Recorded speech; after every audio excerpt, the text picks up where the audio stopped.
자, 하나님 말씀 함께 보시겠습니다. 우리 신약성경 요한복음 18장 1절에서 11절까지 말씀 우리 다 함께 교독하도록 하시겠습니다. 신약성경 요한복음 18장 우리 1절 말씀부터 11절 말씀까지 함께 교독하도록 하시겠습니다. 제가 먼저 봉독합니다. 예수께서 이 말씀을 하시고 제자들과 함께 기드론 시내 건너편으로 나가시니 그곳에 동산이 있는데 제자들과 함께 들어가시니라.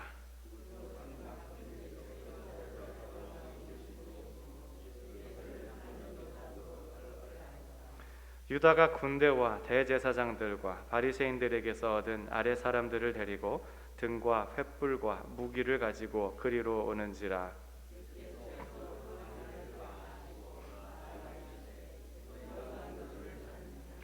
대답하되 나사렛 예수라 하거늘 이르시되 내가 그니라 하시니라. 그를 파는 유다도 그들과 함께 섰더라.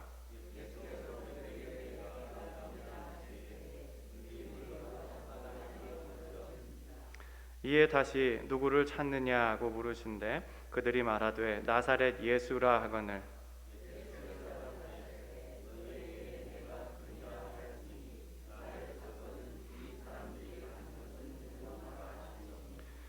이는 아버지께서 내게 주신 자 중에서 하나도 잃지 아니하였사옵나이다 하신 말씀을 응하게 하려 함이로라.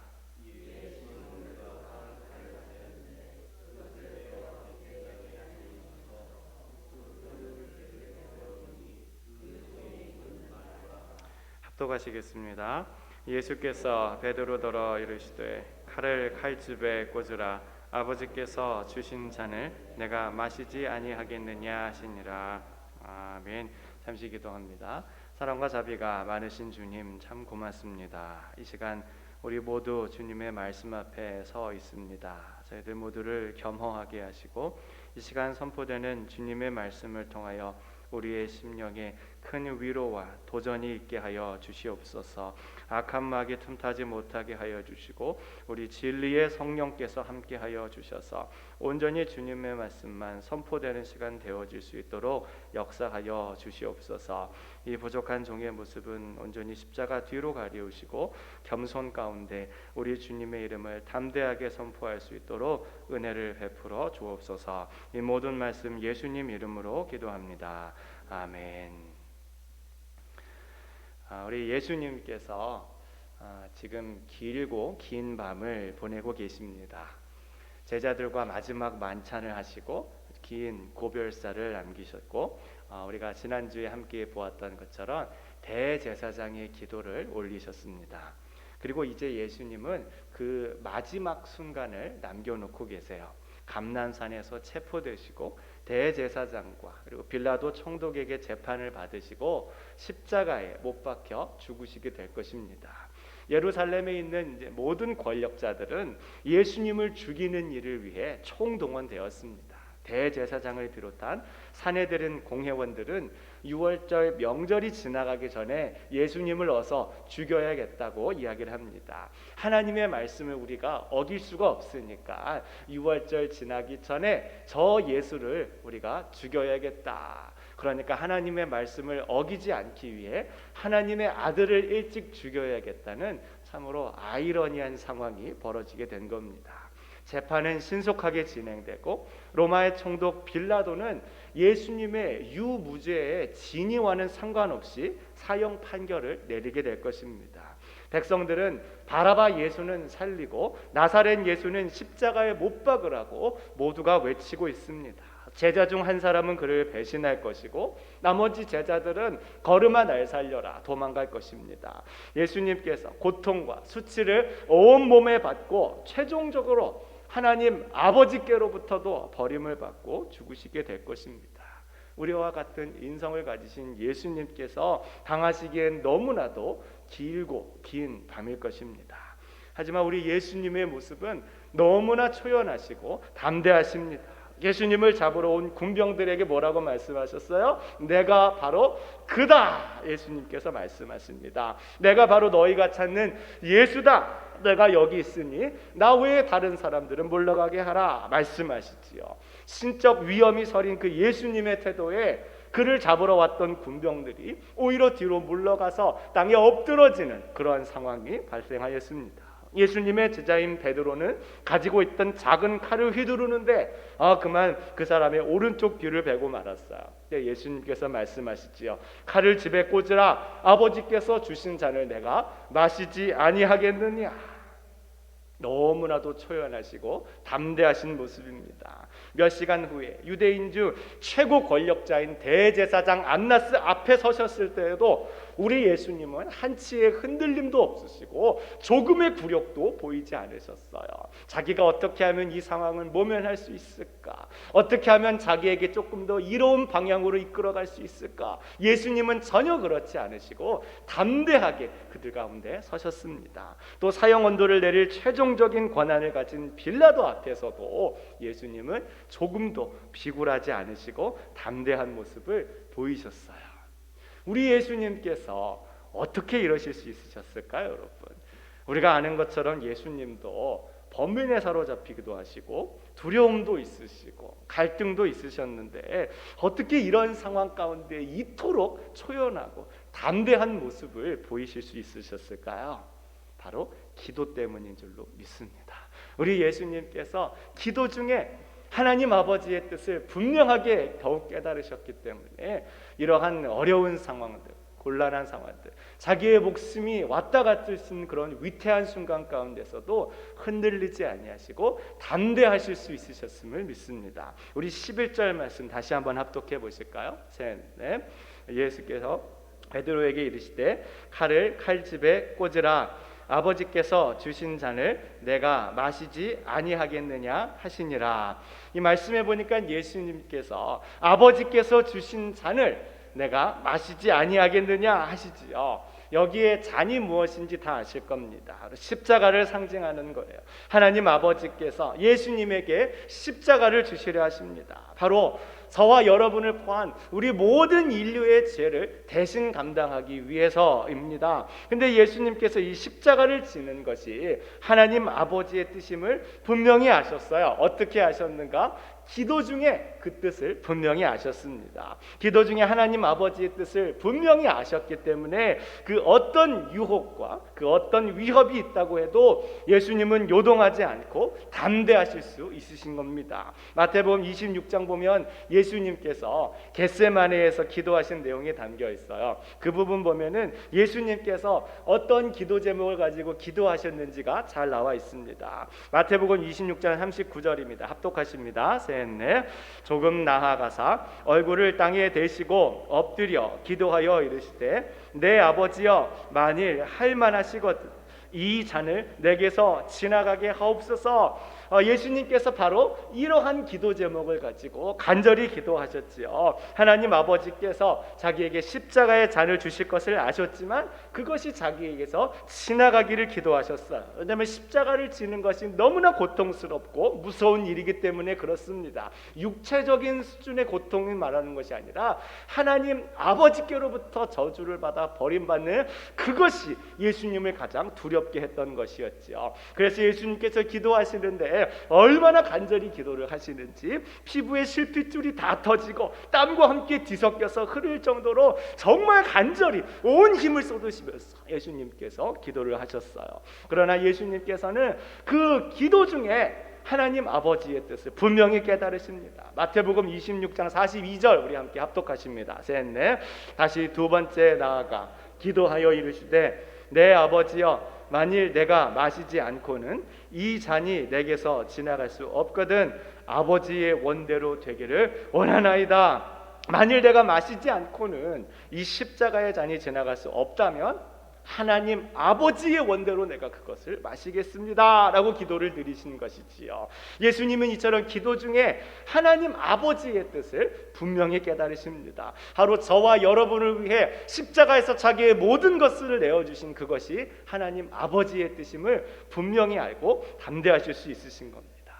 사랑하는 여러분, 하나님께서는 우리에게 당신의 뜻을 알려주시는 분이신 줄로 믿으시기를 주님의 이름으로 축원드립니다. 주님께서는 우리에게 당신의 거룩하신 뜻이 무엇인지 알려주세요. 성경을 통해서 알려주시고 설교를 통해서 알려주시고 때로는 사람을 통해서, 때로는 어떤 사건이나 환경을 통해서도 당신의 뜻을 알려주시지요. 하나님은 언제나 우리에게 당신의 뜻이 무엇인지 분명하게 알려주십니다. 하나님께서 자기의 뜻을 꽁꽁 숨겨놓은 다음에 그래 니들이 어디 한번 찾아봐라, 그래서 잘못 찾으면 이놈 잘못 찾았구나 막 벌을 내리시고 그러신 분이 아니세요. 그래놓고 야 네가 언제 내가 이렇게 뜻 알려줬냐, 그렇게 우리가 헤매게 하시는 분이 아니십니다.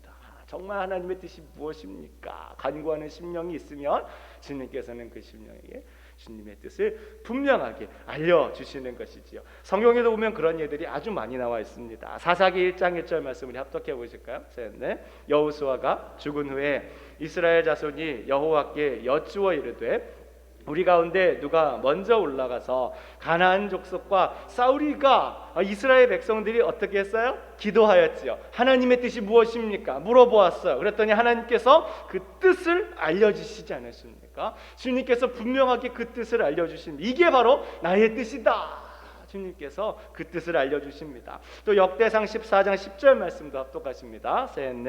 다윗이 하나님께 물어 이르되 내가 블레셋 사람들을 치러 올라가리까? 주께서 그들을 내 손에 넘기시겠나이까 하니 여호와께서 그에게 이르시되 올라가라, 내가 그들을 내 손에 넘기리라 하신지라. 다윗이 기도하니까 하나님께서 그 뜻을 알려주신 거 아니겠습니까? 하나님, 제가 어떻게 하는 것이 하나님의 뜻인가요? 하나님 알려주세요. 다윗이 간절하게 기도했습니다. 하나님, 제 뜻과 제 생각대로 하는 것이 아니라 하나님의 뜻을 알고 하나님의 뜻대로 행하기를 원합니다. 하나님, 어떻게 하면 좋을까요? 하나님 뜻을 알려주세요. 그랬더니 하나님께서 그래 네가 내 뜻이 어떤 것이 한번 맞춰봐라, 이렇게 하는 게 아니고 가서 이렇게 해라, 분명하게 당신의 뜻을 알려주셨어요. 사무엘하 2장 1절에도 말씀합니다. 그 후에 다윗이 여호와께 여쭈어 아뢰되 내가 유다 한 성읍으로 올라가리까? 여호와께서 이르시되 올라가라. 다윗이 아뢰되 어디로 가리까? 이르시되 헤브론으로 갈지니라. 이 말씀에서도 다윗이 기도하죠. 하나님, 하나님의 뜻이 무엇입니까? 그러니까 하나님께서 알려주시지 않으십니까? 이 외에도 성경의 예들이 너무나도 많습니다. 우리가 기도하고 정말 간절히 주님의 뜻을 찾으며 주님께서 당신의 뜻을 알려주시는 법이지요. 물론 어떤 분은 하나님께서 우리가 기도할 때 막 자신의 뜻을 알려준다, 이런 걸 조금 부정적으로 생각하시는 분도 계세요. 아니 무슨 무당이 점 보듯이 하는 것도 아니고 무슨 부채도사 찾아가지고 이것이 주님의 뜻입니까? 아닙니까? 막 이런 식으로 하나님의 뜻을 막 물어보는 걸, 그런 것 좀 미신이지 않습니까? 이런 분이 계신 분도 있어요. 그리고 또 많은 분들 중에 사실 기도 중에 내가 하나님의 음성을 들었다 그러는데 그게 무의식적으로 아니면은 의도적으로 자기의 뜻을 그런 식으로 말씀하는 경우도 적지 않게 있습니다. 주의해야 될 것은 있어요. 그러나 그렇다 그래서 우리가 하나님께서 기도 중에 당신의 뜻을 분명히 알려주신다는 것조차 믿지 못하면 안 될 것입니다. 우리 모두가 이 시간 다시 한번 믿었으면 좋겠어요. 하나님께서는 기도 중에 당신의 분명한 뜻을 우리 모두에게 알려주시는 줄로 믿으시길 바랍니다. 정말 우리가 간절히 기도할 때 주님께서 우리에게 갈 바를 알게 하여 주시고 우리가 어떻게 해야 될지 우리의 모든 삶을 주님께서 친히 인도하여 주시는 것을 믿으셨으면 좋겠어요. 생각해보면 우리가 기도할 때만큼 주님의 뜻을 알기에 좋은 때가 또 없는 것 같아요. 예를 들면 우리가 직장 생활 한다고 하면은 되게 바쁘잖아요. 막 근무 시간에는 이거 해야 되고 막 정말 막 정신없이 너무 바빠가지고 하나님의 뜻을 구해야겠다는 생각조차 갖지 못할 정도로 막 너무너무 그렇게 정신없이 지내지 않습니까? 아니면 뭐 집안일 하시는 분들 보면은 집안일 집중하느라고 이거 뭐 하나님의 뜻을 구해야지 뭐지 뭐 정신이 없어요. 막 설거지 해야 되고 빨래 돌려야 되고 집도 치워야 되고 어제 못한 가든도 정리해야 되고 집안일은 해도 끝이 없잖아. 그러니까 이거 뭐 계속 막 그러다 보니까 정신 없어요. 그렇지, 하나님의 뜻을 구하긴 구해야 된다. 이거 막 하고, 이거 뭐 전하고 저기 뭐 정신이 없습니다. 우리가 일상생활 하다 보면은 하나님의 뜻을 그렇게 집중해서 구하기가 참 쉽지가 않은 것 같아요. 방해하는 것들이 너무 많아요. 지난번에도 말씀드렸는데 내가 막 간절히 기도하고 막 그러는데 일상 동안, 그러니까 낮 시간 동안에서 기도하다 보면은 방해를 너무 많이 받아요. 제가 기도 시간을 바꾸기도 하고 막 그랬는데 기도하려고 그러면은 깨똑 막 이러니까는 이게 기도하려고 그러면 깨똑 이러고 해서 방해를 너무 많이 받는 거예요. 그런데 또 성도님들이 목사님 뭐 기도해서 이랬는데 막 이거 가지고 지금 기도 방해된다 이럴 수가 없잖아. 그러니까 이게 너무 막 방해되니까 집중해서 기도하기 어려워. 그래가지고 하루에 첫 시간 새벽 시간에 한 2-3시간 기도하고 또 밤에 한밤중에 한 10시나 11시쯤 기도하고 그러면은 아무에게도 방해받지 않고 기도에 집중하면서 나가서 얼마나 좋아요. 그게 저의 목회의 모든 힘이 되는 줄로 믿고 저는 그 시간만큼은 절대로 빼앗기지 않으려고 합니다.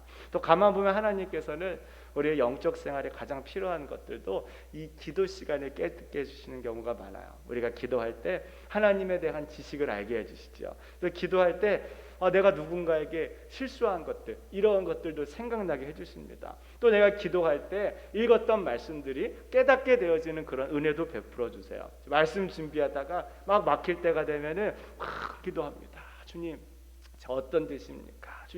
주님께서 이 말씀을 통해 저에게 하시고자 하시는 말씀이 무엇이에요? 그리고 우리 성도들에게 하고자 하시는 말씀이 무엇입니까? 간절히 주님의 뜻을 간구하면 주님께서 깨달음을 주시는 거예요. 구약의 말씀과 신약의 말씀이 연결되게도 하여 주시고 예전에 들었던 은혜 받았던 말씀을 통해서 다시금 도전받게 하여 주시고 내가 미처 깨닫지 못한 부분을 다시금 깨닫게 하여 주셔서 정말 하나님께서 나에게 원하시는 말씀이 무엇인가 그 뜻을 온전히 깨닫게 하여 주십니다. 그리고 막 기도하다 보면은 우리 성도님들의 모습이 떠오르게 해주시면서 그 성도님들에게 어떠한 어려움이 있는지 그리고 어떠한 위로가 필요한지 제 마음 가운데 감동을 주시는 경우도 많아요. 그래서 그 성도를 위해서 더욱 간절히 기도하고 한번 찾아뵈어서 신방하기도 하고 더 말씀을 준비할 때 주님 이 말씀이 정말 주님께서 저를 통하여 하시는 말씀인 줄로 믿고 그 성도님들의 큰 위로와 힘이 되어지기를 원합니다. 그런 말씀으로 주님의 말씀을 전하는 경우도 많이 있습니다. 기도 중에 주님께서 자기의 온전한 뜻을 알려주시고 꼭 우리의 영적 생활에 필요한 것들을 채워주시는 것이지요. 그리고 우리가 그렇게 기도하면서 하나님 아버지 뜻을 분명히 깨닫게 되면은 예수님처럼 마음의 평화가 오고 담대해지게 되어집니다. 우리가 본 요한복음 18장 1절 11절에 우리 예수님의 모습 기도해서 하나님의 뜻을 아뢰신 우리 예수님의 모습이 어떠했는지 한번 보실까요? 4절 말씀 우리 합독하십니다. 셋, 넷. 예수께서 그 당할 일을 다 아시고 나아가 이르시되 너희가 누구를 찾느냐? 여러분 한번 상상을 해보시기 바랍니다. 예수님께서 자기를 잡으러 온 군병들을 향해서 너희가 누구를 찾느냐 물어보시는데 그 모습에 막 두려움에 사로잡혀 있고 막 얼굴이 막 사색이 돼서 말씀하시는 것 같으세요? 아니면은 담대하게 말씀하시는 것 같으세요?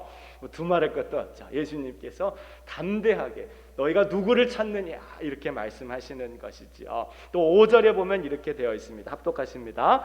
대답하되 나사렛 예수라 하거늘 이르시되 내가 그니라 하시니라. 그를 파는 유다도 그들과 함께 섰더라. 예수님께서 말씀하시지요. 내가 그니라 말씀하시죠. 아주 담대하게 내가 바로 그다. 말씀하고 계세요. 내가 바로 너희들이 잡으려고 하는 그 사람이다. 한치의 망설임과 떨림도 없이 예수님께서 말씀하세요. 6절 말씀에도 보니까 이렇게 되어 있어요. 합독하십니다. 셋, 넷. 예수께서 그들에게 내가 그니라 하실 때 그들이 물러가서 땅에 엎드려지느니라. 이 예수님의 그 위엄 넘치시고 담대한 모습에 그들을 잡으려 온 군병들이 뒤로 나가 떨어져 엎드려지게 된 겁니다. 여기 나온 병사들이요 오늘 예수님을 잡으려고 처음 이렇게 나온 사람들이 아니에요, 여러분. 그야말로 전쟁터에서 잔뼈가 굵은 산전수전 공중전 뭐 별의별 전 다 겪은 그런 베테랑 중에 베테랑들이 지금 나온 겁니다. 왜냐하면 지금 이 예수란 사람이 이 유대 지역 전체에서 아주 지금 화끈한 인물이기 때문에 이 사람 이거 여기서 조금 뭔가 잘못했다가는 지금 아주 큰 오명을 뒤집었을 수 있어서 아주 그냥 엘리트 중에 엘리트 아주 그냥 정제하고 정제한 사람들만 뽑아가지고 지금 데리고 온 거예요. 그냥 아무나 어중이 떠중이 야 오늘 누구 잡으러 가야 되는데 따라와 이렇게 뽑은 게 아니라니까요. 그런데 그렇게 뽑힌 것 중에 뽑힌 사람들도 예수님의 그 신적 위엄이 넘치는 그 담대한 모습 가운데서 그들이 엎드려질 수밖에 없었던 것입니다. 예수님께서 기도하시면서 하나님 아버지의 뜻이 무엇인지를 분명히 깨달으셨기 때문에 자기를 잡으려는 군병들 앞에서도 이토록 담대하게 서실 수 있으셨던 것이지요. 여러분, 우리 그리스도인들이 세상을 살아가다 보면 때로는 비겁해질 때도 있고 타협할 때도 있습니다. 그 이유가 무엇이겠어요?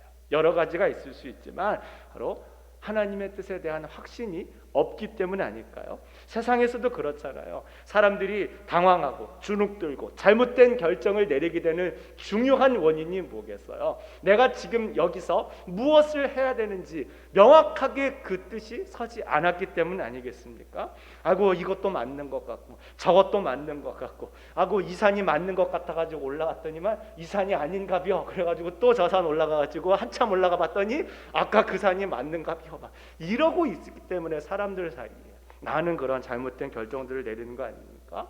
이번에 코로나 사태도 그렇잖아요. 코로나 사태를 키운 요인 중에 하나가 뭐겠어요? 정부에서 방향을 잘못 잡지 못하고 갈팡질팡해서 그런 거 아닙니까? 전문가들의 견해에 딱 귀를 기울이고 이렇게 갑니다. 딱 방향을 정한 나라들은 피해가 아주 줄어들 수 있었어요. 그런데 그게 아니라 이것도 맞는 것 같아요. 저것도 맞는 것 같아요. 이것도 한번 해보시고 저것도 한번 해보세요. 이런 나라들은 얼마나 많은 피해를 입고 말았습니까? 신앙생활도 마찬가지인 거예요.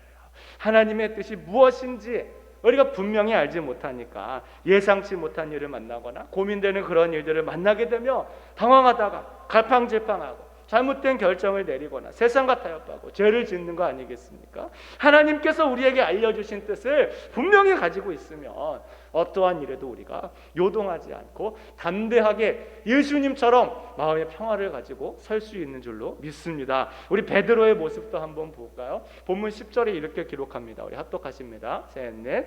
예, 시몬 베드로가 칼을 가졌는데 그것을 빼어 대제사장의 종을 쳐서 오른편 귀를 베어버리니 그 종의 이름은 말고라. 지금 베드로가 칼을 빼서 말고의 귀를 베었어요. 근데 이게 무슨 베드로의 검술 실력이 막 대단해가지고 칼을 휘두르고 귀만 아주 쫙 자르고 막 이런 게 아니에요. 지금 베드로가 막 당황해가지고 칼을 휘둘러서 막 하다 보니까는 그냥 말고의 귀가 잘려지고 만 거예요. 우리도 무슨 뉴스 같은 거 보면은 범죄자를 이제 막 체포하려고 경찰들이 딱 둘러섰는데 이 범인이 막 당황해가지고 막 칼을 휘두르다가 거기에 막 상처 있는 경관들 막 있고 그러잖아요. 지금 베드로가 지금 그런 경우인 거예요. 막 군병들이 막 달려드니까 어떻게 해야 될지 모르고 막 당황해가지고 막 칼을 뽑긴 뽑았는데 이거 막 다 죽인다고 막 이러고 있다가 그냥 정신없이 휘두르다 보니까는 말고의 귀가 떨어져 버리고 만 것입니다.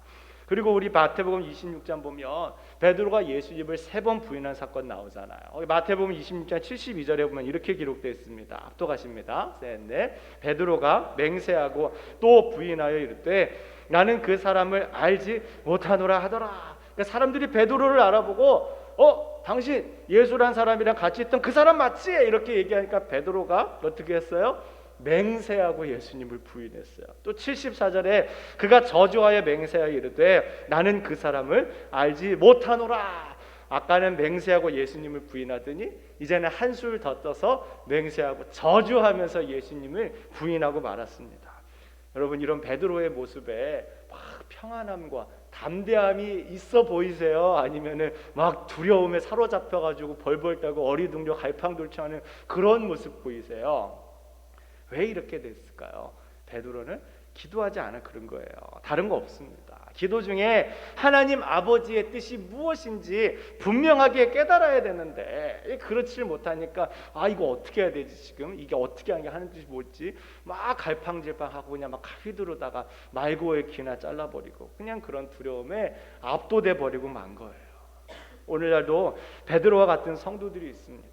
이 세상 살아가면서 예수님을 부인하는 성도들이에요. 직장과 관련된 하나님의 뜻이 분명히 있잖아요. 그런데 하나님의 뜻이 무엇인지 분명히 깨달지 못하니까 자꾸 세상적으로 부정한 짓 저지르고 그냥 자꾸 사람들한테 부끄러운 모습들 보이고 그렇게 하는 거 아닙니까? 우리 주님께서 직장과 관련해서 하나님의 분명한 뜻을 보여주셨어요.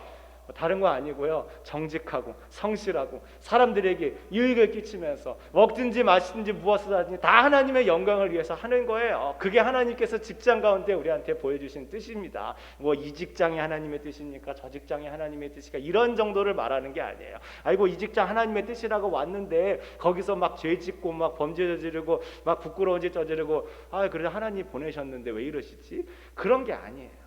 어느 곳에 있든지 하나님께서 우리가 정말 하나님 말씀 순종하면서 정직하고 성실하고 하나님의 영광을 위해서 우리의 이웃들을 섬기며 그들에게 하나님의 은혜가 끼쳐질 수 있도록 최선을 다해 나를 희생하며 섬기며 살아가는 거, 이게 바로 우리 하나님께서 우리에게 정하신 뜻인데, 그러한 뜻을 분명히 깨닫지 못하면 괜히 막 이렇게 막 휘두르고 막 무슨 일 있어? 내 책임 아니에요. 책임 전가하고 막 괜히 막 부정한 일 있으면 은근슬쩍 막 그렇게 일을 저지르고 그러다 보니까 정말 우리가 너무나도 부끄러운 모습 보이는 거 아니겠습니까? 세상에서 우리 기독교인들에게 대해서 안 좋은 평가를 내리는 가장 중요한 이유가 무엇이겠어요? 이중적인 모습 아닙니까? 그 사람들 교회 갔는데 교회에서는 뭐 사랑한다 어쩐다 막 얘기를 하는데 교회 밖에서는 사랑이고 뭐고 없어. 세상에 그거보다 더한 사람이 없더라고. 그런 분들이 얼마나 많이 있는지 몰라요. 교회 다니는 사람들 겸손한 것 같은데 그 은근히 얼마나 자기 자랑하는지 몰라. 은근히 막 자기 돈 자랑하고 막 자기 성공 자랑하고 그 사람들 예수 믿는다 그러는 건데 알고 보면은 자기 믿는 것 같아. 이런 분들이 얼마나 많아요. 그렇다고 해서 제가 더는 목사님 얼마나 잘났으니까 이런 얘기를 드리는 건 아니고 저를 포함한 얘기예요. 얼마나 부끄러운지 몰라요. 우리가 정말 그렇게 하나님의 말씀대로 살고 기도하면서 하나님의 뜻을 분명히 깨달아서 세상 어떤 유혹과 세상 어떤 위협 가운데서도 흔들리지 않고 담대하게 서야 되는데 우리가 기도 중에 그러지 못하니까 우리의 마음이 매일 그렇게 흔들리는 갈대처럼 이리저리 왔다 갔다가 매일 그렇게 살아가는 건 아닌가 생각하게 됩니다. 우리 한국교회 어른이신 주기철 목사님 여러분 잘 아실 거예요. 주기철 목사님이 사시던 그 시대 일제강점기 시대인데 그때 당시에도 얼마나 많은 위협과 어려움이 있었는지 모릅니다. 특히 신앙인으로서 그리스도인으로 사는데 얼마나 많은 위협과 어려움이 있었는지 몰라요. 사회생활하는데 지장이 있기도 하고 공직에 나가지도 못하기도 했다니까요. 일제의 기독교인들은 눈에 가시와 같은 존재여서 그들이 뭘 하든지 간에 그냥 사사건건 물고 넘어지는 일들이 너무나도 많이 있었습니다. 특히 당시 주기철 목사님은 그 신사참배를 거부하셨기 때문에 많은 핍박을 받으시고 옥고를 치르셨어요. 주기철 목사님께서 늘 기도하시면서 하나님의 뜻이 무엇인지를 분명히 붙들고 그리고 거기에서 흔들리지 않기를 위해서 더욱더 간절히 기도를 하셨습니다. 한 번은 주 목사님께서 감옥에서 순교하시기 전에 이런 기도문을 남기셨대요. 소나무는 죽기 전에 찍어야 푸른 것이고 백합화는 시들기 전에 떨어져야 향기롭습니다. 이 몸도 시들기 전에 주님 제단에 드려지길 바랍니다. 어떤 이는 나에게 왜 괜한 일로 목숨을 거느냐고 말합니다.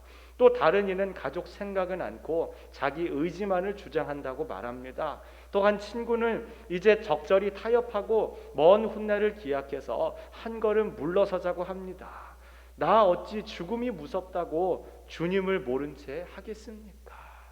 주기철 목사님이 그렇게 이야기하셨어요. 그리고 주기철 목사님께서 5가지의 기도 제목을 말씀하셨는데 그 중에 4번째 기도 제목으로 이렇게 기도하십니다. 의에 살고 의에 죽게 하여 주시옵소서. 못합니다. 그리스도의 신부는 우상 때문에 정절을 잃어버리지 못합니다. 이 몸이 어려서 예수 안에서 자랐고 예수께 헌신하기로 10번 100번 맹세하였습니다. 예수의 이름으로 밥 얻어먹고 영광을 받다가 하나님의 계명이 깨어지고 예수의 이름이 땅에 떨어지게 되는 오늘 이 몸이 어찌 구구도생 피할 수가 있사오리까? 내 주 예수의 이름이 땅에 떨어지는구나. 평양아 예의 동방의 내 예루살렘아 영광이 내게서 떠나도다. 모란봉아 통곡하라. 대동강아 천백세에 흘러가며 나와 함께 울자. 드리리다. 이 목숨이나마 주님께 드리리다. 칼날이 나를 기다리느냐? 나는 저 칼날을 향하여 나아가리라. 누가 우리를 그리스도의 사랑에서 끊으리요? 환난이나 곤고나 핍박이나 기근이나 적신이나 위험이나 칼이랴. 아무도 우리를 우리 주 그리스도 예수 안에 있는 하나님의 사랑에서 끊을 수 없으리라. 여러분, 예수님은 살아계십니다. 예수로 죽고 예수로 사르사이다. 주기천 목사님께서 이렇게 간절히 기도하셨어요. 그 모든 핍박과 어려움과 환난이 찾아왔을 때 하나님의 뜻을 분명히 깨닫고 그 뜻 가운데 담대할 수 있는 힘을 달라고 간절히 기도하셨습니다. 많은 분들이 그런 어려움이 찾아왔을 때 신앙도 신앙이지만 일단 살아야 되고 보는 거 아니야 그러면서 우상숭배에 타협하고 신사참배하고 자기의 신앙을 버리는 분도 많고 다들 그렇게 자기 주변을 떠나갔지만 주기철 목사님은 그 가운데 담대하게 설 수 있었어요. 어떻게 그러실 수 있었을까? 기도 중에 하나님의 뜻을 분명히 깨달았기 때문에 그런 것입니다.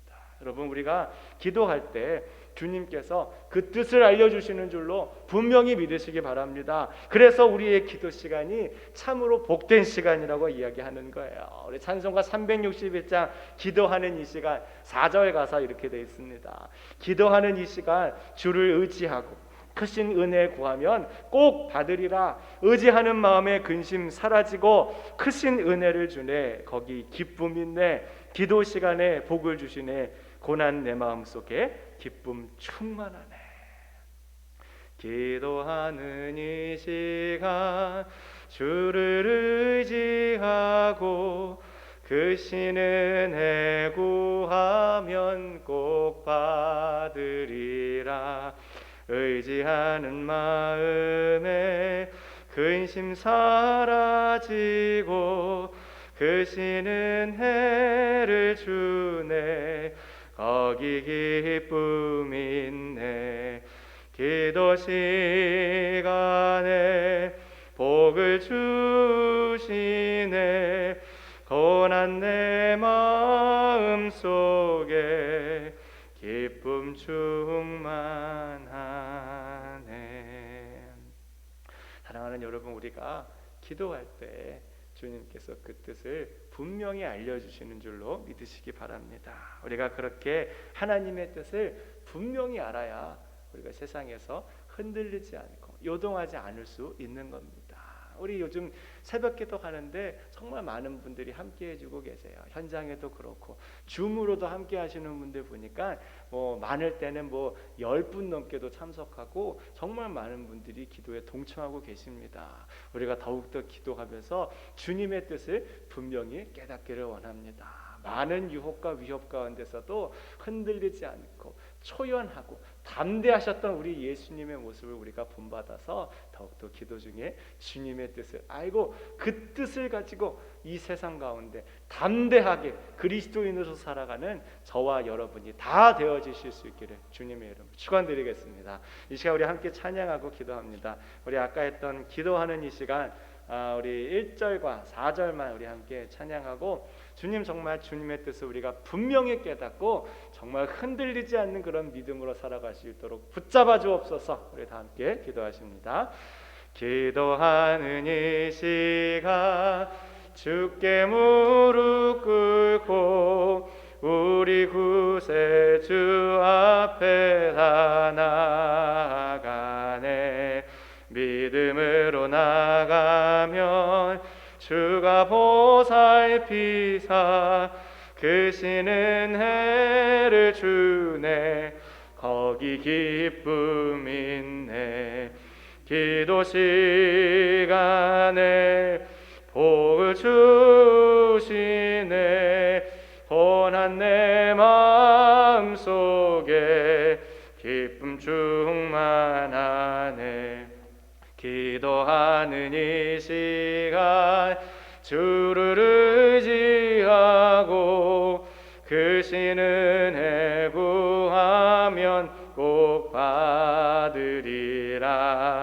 의지하는 마음에 근심 사라지고 크신 은혜를 주네.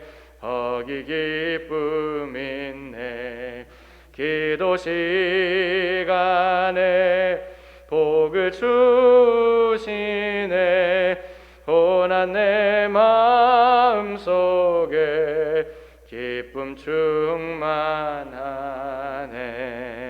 이 시간 함께 기도하십시다. 우리 예수님께서 기도 중에 하나님 아버지의 뜻을 분명히 깨달으시고 담대하게 사명 감당하셨던 것처럼 우리도 더욱더 기도 중에 주님의 뜻을 알게 하시고 정말 그 뜻 붙들어서 흔들리지 않고 담대하게 살아갈 수 있도록 인도하여 주옵소서. 함께 기도하시겠습니다. 사랑과 자비가 많으신 주님 고맙습니다. 주님, 우리가 정말 기도 중에 더 우리 예수님의 뜻을 분명히 깨닫는 자들 될 수 있도록 은혜를 베풀어 주시옵소서. 주님, 저희들을 향하신 주님의 뜻이 무엇인지 더욱 분명히 깨달아 알아 이 땅을 살아가면서 정말 흔들리지 않고 타협하지 아니하고 정말 담대하게 설 수 있도록 은혜를 베풀어 주시옵소서. 주님, 우리가 이 땅을 살아가면서 정말 세상과 정말 타협하며 살아가는 이유가 무엇입니까? 주님, 세상과 정말 타협하고 정말 죄짓고 유혹에 넘어지는 그런 모습, 주님의 뜻을 올바로 깨닫지 못함이 아닙니까? 주님, 우리에게 긍휼함을 베풀어 주셔서 아버지 하나님, 우리가 더욱더 기도하게 해주시고 정말 기도 가운데 주님의 뜻을 분명히 깨닫게 하여 주시고 아버지 하나님, 우리가 담대하게 설 수 있도록 붙잡아 주시옵소서. 아버지 하나님, 세상 사람들과 다르게 살아가기를 자랑하게 하여 주시고 세상 사람들처럼 살지 않는 것을 우리의 자긍심으로 여길 수 있게 도와주소서. 아버지 하나님, 우리가 하나님의 자녀로서 온전히 믿음으로 살아갈 수 있도록 붙잡아 주시고 아버지 하나님, 우리가 더욱더 기도하며 주님의 뜻을 간구하며 우리 하나님의 영광 위에서 살기로 작정할 수 있도록 날마다 우리 가운데 은혜 위에 은혜를 공급하여 주시옵소서. 하나님, 우리 가운데에 주님의 뜻이 무엇인지 알지 못하 방황하는 영혼들이 있습니까? 주님, 그런 영혼들에게 다시 한번 우리 주님의 뜻을 분명히 깨닫게 하여 주셔서 온전히 주님의 뜻을 붙들고 믿음으로 담대함으로 나아갈 수 있도록 인도하여 주시옵소서. 아버지 하나님, 어떤 영혼들 지금 큰 어려움 가운데 있습니까? 아버지 하나님, 어떻게 해야 될지 알지 못하 방황하고 있습니까? 주님, 그 심령에게 갈 바를 알려 주옵시고 정말 우리 주님께서 지금도 그 영혼을 붙들고 계심을 분명히 깨닫게 하여 주시옵소서. 아버지 하나님, 은혜를 베풀어 주시옵소서. 아버지 하나님, 주님께서 우리 교회와 우리 모든 성도들에게 주님의 뜻을 분명히 깨닫게 하여 주셔서 날마다 우리 주님의 뜻에 순종하며 나아가는 우리 모두가 되어질 수 있도록 우리 주님 은혜를 베풀어 주시옵소서. 매일 우리 가운데 기쁨을 더하여 주소서. 주님, 우리가 세상의 모든 것들로 핑계치 않게 하여 주시고 아버지 하나님, 정말 우리 주님의 뜻을 온전히 붙들고 나아가는 믿음의 용사들 다 되어질 수 있도록 주님 붙잡아 주시옵소서. 주님, 우리 교회가 더욱더 기도에 힘쓰는 교회 되기를 원합니다. 더욱더 우리 주님께 아뢰고 더욱더 우리 주님 앞에 엎드려지는 교회가 되기를 원하나이다. 주님, 우리 가운데 은혜를 베풀어 주소서. 우리가 세상을 의지하는 것이 아니라 사람을 의지하는 것이 아니라 온전히 살아계신 주님을 의지하는 교회와 성도가 되어질 수 있도록 우리 주님 인도하여 주시옵소서. 아버지 하나님, 골방에서 드리는 우리의 모든 기도도 주님께서 듣는 줄로 믿습니다. 아버지 하나님, 그 모든 기도에 응답하여 주시고 아버지 하나님, 그 모든 기도를 사용하셔서 우리 하나님의 온전한 영광을 드러낼 수 있도록 주님 역사하여 주시옵소서. 더욱더 우리 주님을 사랑하며 믿음으로 사는 우리 모두가 되어질 수 있도록 우리 주님께서 붙잡아 주시옵기를 주님 간절히 바라고 원합니다. 기도하여 주시옵소서. 사랑과 자비가 많으신 주님 고맙습니다.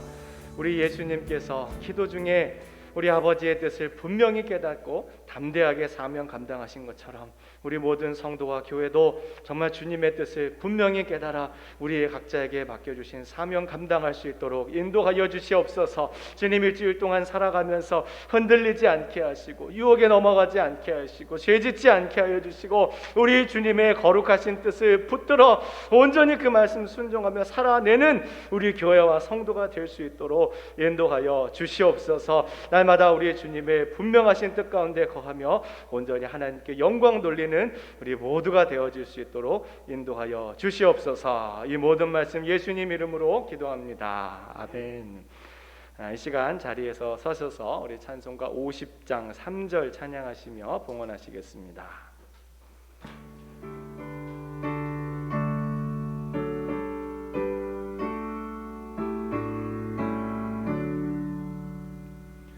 내게 있는 모든 것을 주를 위해 드리네. 주의 성령 충만하게 내게 내려주소서.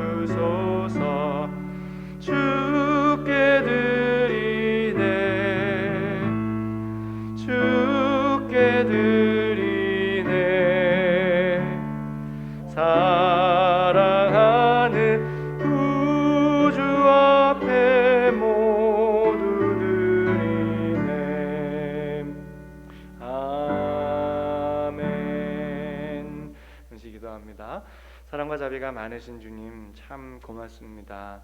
주님께서 저희들에게 주신 모든 것들 가운데 일부를 돌려드립니다.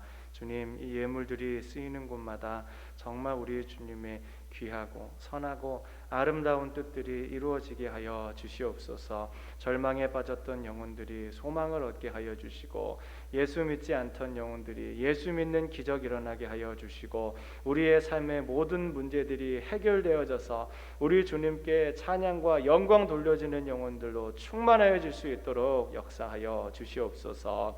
우리 연로하신 부모님들 건강 지켜주시고, 우리 군문에 있는 자녀들과 공부하는 자녀와 타지에 있는 자녀와 어린 생명들과 갓 결혼한 모든 가정 가운데 주님께서 축복과 은혜를 덧입혀 주셔서 그들이 이 땅 살아가며 기도 중에 우리 주님의 뜻을 분명히 깨닫고 흔들리지 않고 담대하게 각자의 사명 감당하며 나아갈 수 있도록 은혜를 베풀어 주시옵소서. 이제는 우리 주 예수 그리스도의 은혜와 하나님 아버지의 무한하신 사랑과 성령님의 위로 충만 내주 역사 교통하심의 은혜가 예식을 마치고 세상을 향해 파송되어져 나아가는 우리 모든 성도들과 가정과 일터와 우리 교회와 이 사회 위에 이제로부터 영원토록 함께 있을지어다. 아멘.